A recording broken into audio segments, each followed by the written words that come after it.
Well, joining me now is our foreign affairs commentator, Douglas Herbert. And Doug, hello. The Patriot system we're talking about here has been something Ukraine has pushed for a long time. We may get confirmation that it's on its way this week. So why is this happening now? It's happening now, for one of the reasons you just alluded to. Ukraine has been all but pleading for this type of air defense system, because while it has gotten other types of air defense systems from other countries and other types of systems from the U.S., the Patriots are considered sort of the platinum standard. This is what everyone wants because it is longer range. The system goes after cruise and ballistic missiles, and it is masterful by any military, analyst judgment at tracking and detecting objects, targets as they are incoming. But look, it's also part, Nadia, of an evolving, if you will, U.S. Posture with regard to what Ukraine should and should not be able to do in the defense of its own sovereignty. And whereas for many months throughout this war, which will soon be at a year, hard to believe, the U.S. posture has been to do anything to prevent aggravating Russia, to do anything to make sure Ukraine doesn't do anything to aggravate Russia, or to do what would amount to an escalation that Russia would see as the U.S. entering this as a combatant.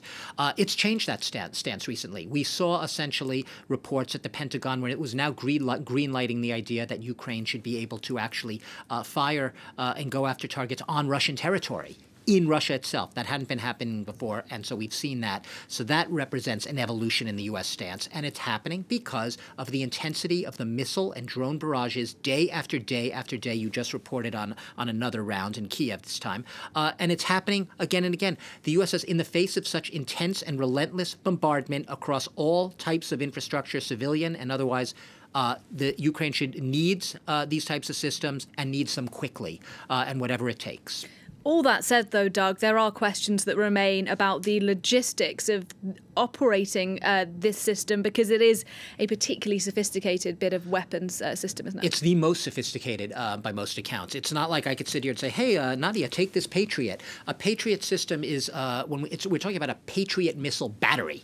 And what it is computers, it is radar detector and trackers, it is power generators, it is control stations, and it is actually the Patriot system itself, the batteries, each of which, it's usually about 8 of them, and each of those hold 4 missiles. So we're talking about 32 missiles. It's an enormous and complex exercise in coordination. A lot of the training for these could take 1 to 2 months or even more. It's expected to be done on actual German territory. Ukrainians operating these systems will come in to train in Germany to use them in Ukraine. We don't know where they'll be deployed yet. And it's going to be a very heavy lift. You take often dozens of people, personnel, are required just to operate it. And we haven't had the confirmation from Washington just yet, but nonetheless, there has been some reaction already from the Kremlin. What are they saying? Yeah, the Kremlin basically is coming. This will validate all the Kremlin state-run propaganda. You see, the U.S. are essentially combatants in this war already, even if this is simply a matter of helping Ukraine to defend itself against this barrage of missiles. But like I said, Russia has already been considering the U.S. all but a combatant for allowing Ukraine to target, as it sees it, these bases within Russia, in Saratov recently, in Ryazan, bases which held the planes, the Tupolev 95 planes and others, from which they launched to strike at targets, power grids, and energy infrastructures across Ukraine. So legitimate, if ever there were one target. But yeah, the Kremlin, as ever, is hunkering down. It is in a very offensive posture. It is not going to go quietly into the night, and it's scoffing at any hint of a peace plan that would involve recognizing Ukrainian territorial integrity and withdrawing, especially withdrawing its troops out of Ukraine, as Volodymyr Zelensky, the Ukraine president, is demanding. Douglas Herbert, thanks very much indeed. Yeah.